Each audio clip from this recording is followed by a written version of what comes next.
하나님 나라의 백성인 하백 여러분, 하백 성경 아카데미에 오신 것을 환영합니다. 저는 예수의 제자도 세 번째 강의 시간입니다. 예수의 도제가 되던 그 파트의 그 부분에 두 번째 장이 왜 귀찮게 제자도인가? 라는 제목입니다.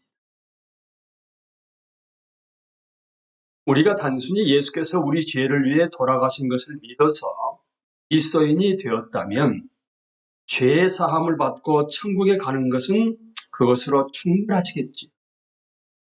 그런데 왜 어떤 사람들은 그 이상의 뭔가가 바람직하다고 계속 주장하는 것일까요? 영어로 로드십, 주 되심, 예수 그리스도의 제자도, 영성 형성 같은 그런 단어들을 이야기하면서 말입니다.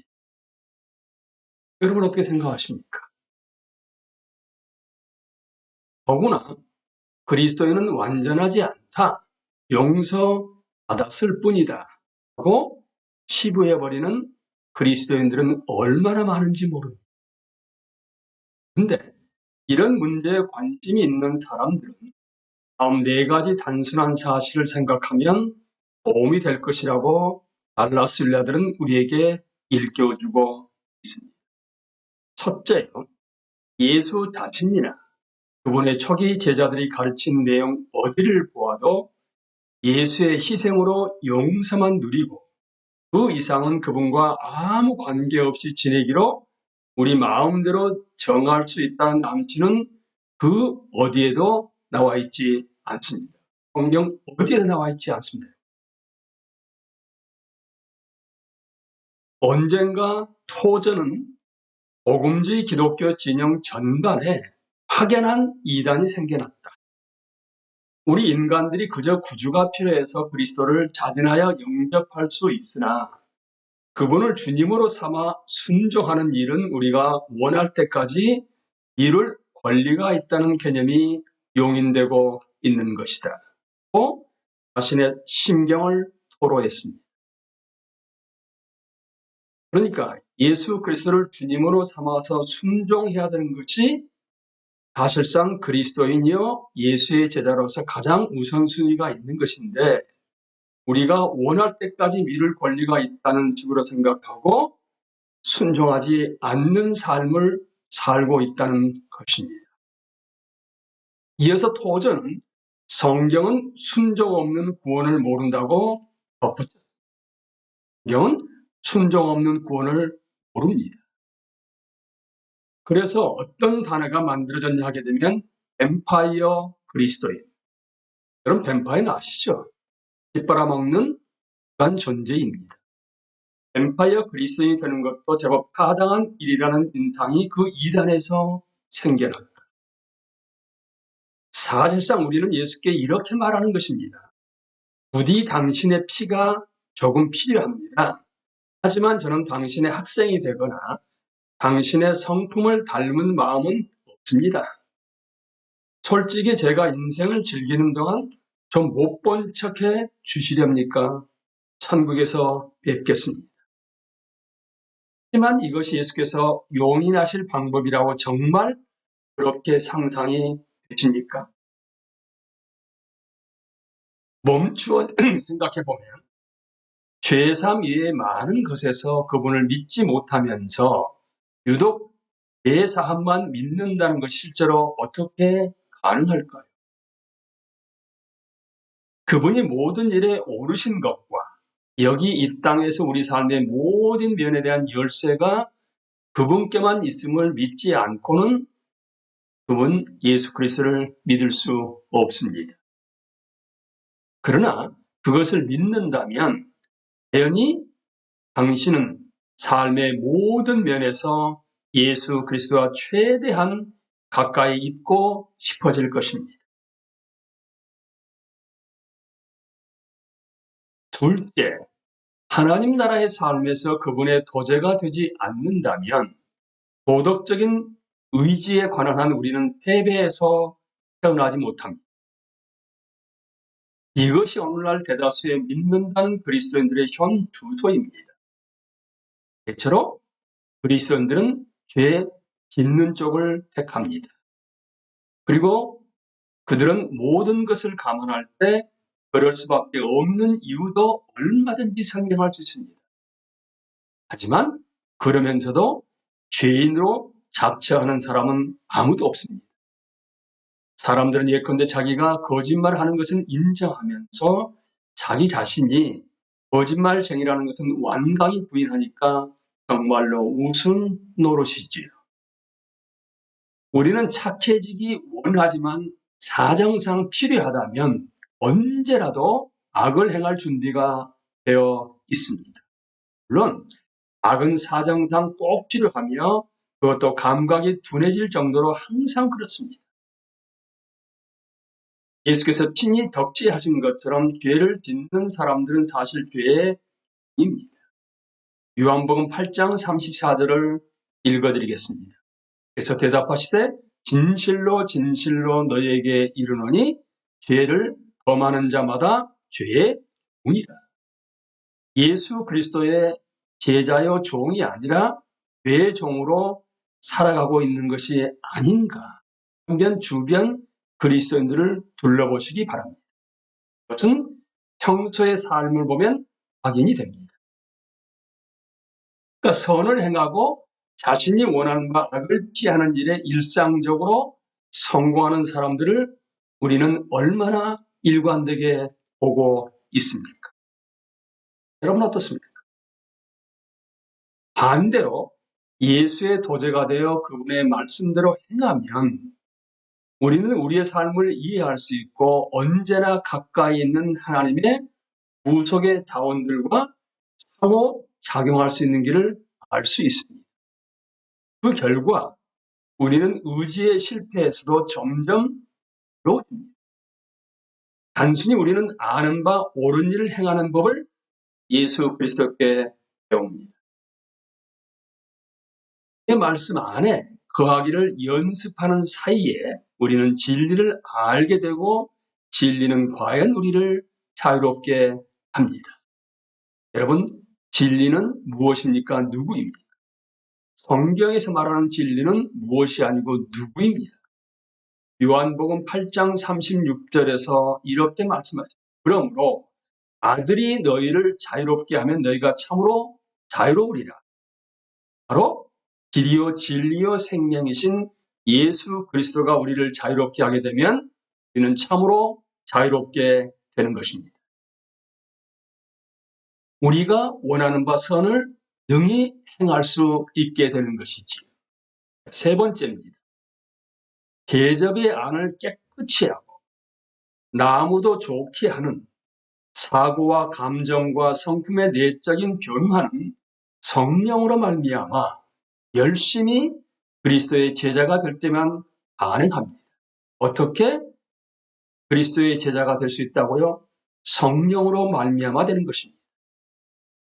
예수의 문하에서 배우느라면 우리의 속이 은밀한 중에 계신 내 아버지가 계시기 때문에 우리의 속이 점점 겉과 똑같아집니다. 겉이라는 것은 곧 행동과 기분과 태도가 우리 몸, 그러니까 우리가 혼자 살아가는 세상이 아니고 사회적인 관계를 맺으면서 살아가고 있기 때문에 겉으로 보이는 행동, 기분과 태도가 바로 우리 몸에 가시적으로 나타나는 것입니다.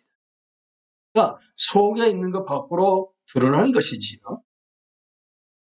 놀라운 단순성이 우리의 삶을 지배하게 되는데 이 단순성은 사실 투명성의 다름 아닙니다.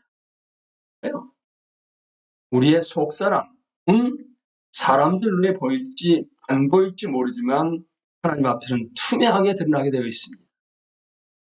그러니까 속사람이 변한다는 것은 겉과 속이 다른 게 아니겠지요.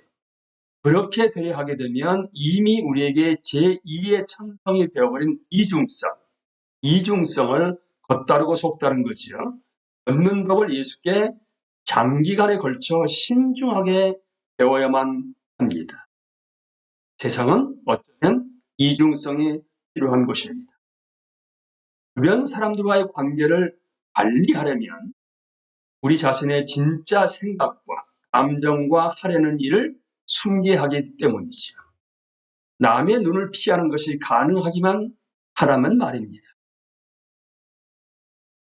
누가복음 12장 1절을 세 번역으로 읽어드립니다. 너희는 바리새파 사람의 누룩 곧 위선을 경계하여라. 예수님 당시의 바리새인들은 여러 면에서 최고의 사람들이었습니다.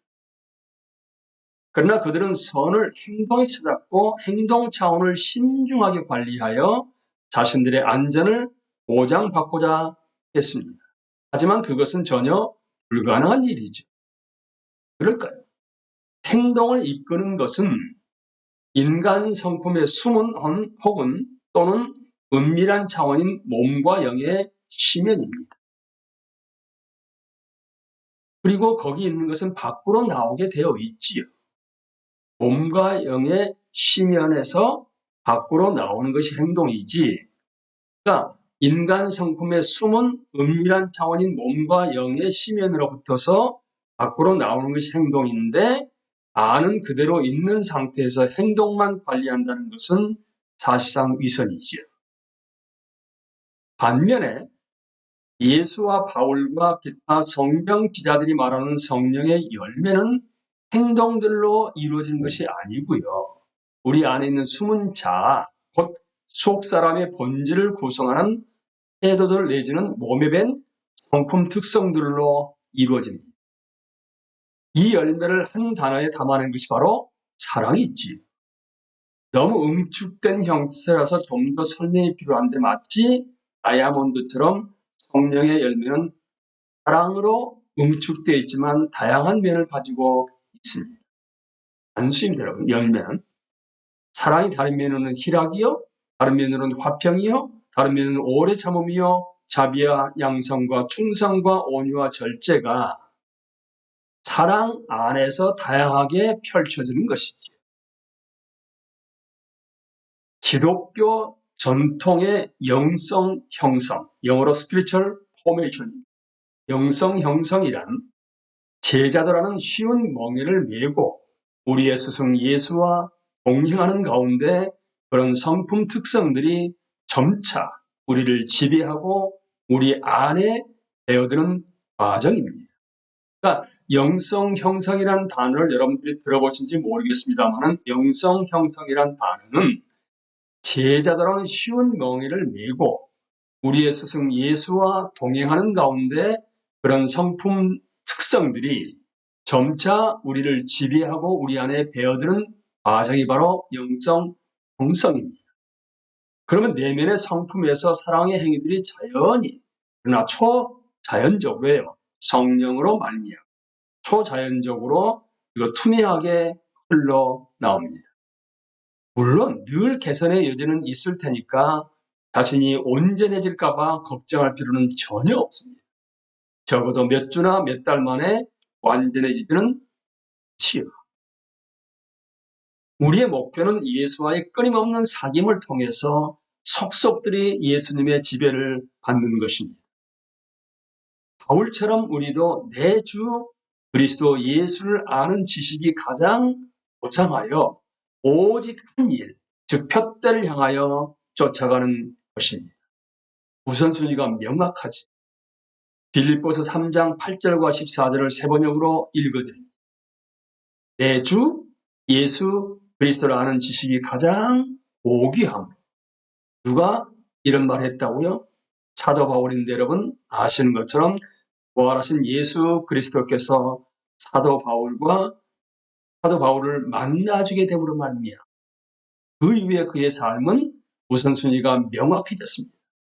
내 주 예수 그리스도를 아는 지식이 가장 고귀함. 14절에서는 그리스도 예수 안에서 하나님께서 위로부터 부르신 그 부르심의 상을 받으려고 목표점을 바라보고 달려가고 있습니다. 푯대를 향하여 쫓아가는 것을 새 번역에서는 목표점을 바라보고 달려가고 있습니다. 분명히 우리는 그리스도 예수 안에서 언젠가는 하나님 앞에 서게 되어 있지 않습니까? 그 목표점에서 우리가 어떤 우선순위를 살아왔는지를 분명하게 밝히 드러내 보이지 않겠습니까? 마지막으로 네 번째입니다. 예수와 최대한 가까이 걷고자 만전을 기하는 사람은 자신을 능가하는 그분의 능력을 확실히 구사하여 이 땅의 실존을 괴롭히는 문제들과 대처할 수 있습니다. 예수님은 그분의 능력을 맡길 수 있는 사람들을 정말로 찾고 계십니다. 그렇지 않고는 우리가 주변의 조직적인 악과 비조직적인 악 앞에서 다분히 무력한 상태를 해낼 수 없음을 예수님은 너무나도 잘 아십니다. 그렇지 않고는 이 세상의 선을 이루려는 그분의 뜻을 우리가 충분히 능력 있게 펼쳐나갈 수 없음도 그분은 정확하게 아십니다. 왜요? 그분이 정하신 전략을 감안할 때 특별히 더 그렇습니다. 그래서 예수님은 우리에게 이렇게 말씀하십니다. 마태복음 28장 18절에서 예수께서 다가와서 그들에게 말씀하셨다. 나는 하늘과 땅의 모든 권세를 받았다. 하늘과 땅의 모든 권세를 받았다. 왕이신 예수 그리스도, 영어로 로드십입니다. 그분이 바로 주님이십니다. 사도행전 10장 38절입니다. 하나님이 나사렛 예수에게 성령과 능력을 기름 붓듯 하셨으며 그가 두루 다니시며 선한 일을 행하시고 마귀에게 눌린 모든 사람을 고치셨으니 이는 하나님이 함께 하셨습니다. 여러분과 저도 하나님이 함께 하신다 하게 되면 우리가 어떤 일을 행할 수 있다고요?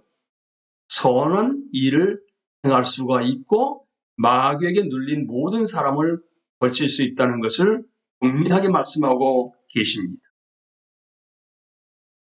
우리에게도 우리 자신의 능력으로가 아니라 예수 그리스도의 능력으로 예수 그리스도의 일을 하도록 똑같은 것을 주셨다고 성경은 분명히 말씀하고 있습니다. 하나님께서 본래 우리 안에 사시도록 되어 있지. 예수 그리스도가 내 안에 사는 사람을 일컬어서 그리스도인이라고 하지 않습니다. 우리가 자기 바깥의 능력으로 살도록 되어 있는 것만큼은 성경의 인생관에 비춰볼 때 의심의 여지가 있을 수 없습니다. 성령이 내 안에 임재하셔서 예수 그리스도가 내 안에 살아가시기 때문에 우리는 겉에서 오는 능력으로 살아갈 수가 있는 것이죠. 인간의 문제들은 인간의 방법으로는 결코 풀리지 않습니다. 그걸 너무나도 잘 알았던 사도 바울은 에베소서 1장 19절에서 이렇게 말합니다. 또한 믿는 사람들인 우리에게 강한 힘으로 활동하시는 하나님의 능력이 얼마나 엄청나게 큰지를 여러분이 알기 바랍니다. 다시 한번요. 믿는 사람들인 우리에게 강한 힘으로 활동하시는 하나님의 능력이 얼마나 엄청나게 큰지를 우리가 알기 바란다고 말하고 있습니다. 자기 시대에 세상의 자기 위치에서 하나님의 사람이 되는 소명을 다하도록 충분한 능력을 받게 될 사람들은 오직 예수 그리스도에 충성된 학생들 뿐입니다. 그런 능력을 가져도 안전한 성품, 그런 성품을 형성하는 사람들은 바로 그들 뿐입니다. 그러나 때는 이렇게 물을 수 있습니다. 그런 것이 하나도 없어도 나는 구원받을 수 있지 않을까요? 그래서 천국에 갈 수 있지 않을까요? 어쩌면 그럴 수 있을 것입니다. 하나님의 선하심은 너무도 크기 때문에 그럴 만한 근거가 조금만 보여도 그분이 우리를 들여보내 주시라고 확신할 수가 있습니다. 하지만 당신이나 저는 이런 것들을 생각해 볼 수 있습니다. 죽기 전에 내 삶은 무엇이 될까? 나는 어떤 종류의 사람이 되어가고 있는가? 몇 날, 몇 시간밖에 안 되는 이 땅의 실존 중에도 예수 그리스도와 동행하는 것이 썩 내키지 않았는데 영원히 예수 그리스도의 임재 안에 사는 것이 정말로 편하게 느껴질까요? 정말 우리에게 다가오는 질문 아닙니까? 예수 그리스도는 우리에게, 신에게 지금 나를 따르라고 명령하십니다. 여러분이나 저나 그리스도인이요 예수 그리스도의 제자로서, 또한 왕이신 예수님의 백성으로서, 하나님 나라의 백성으로서 지금 예수 그리스도를 따르는 삶을 살아갈 수 있게 되기를 예수 그리스도의 이름으로 기도합니다. 감사합니다.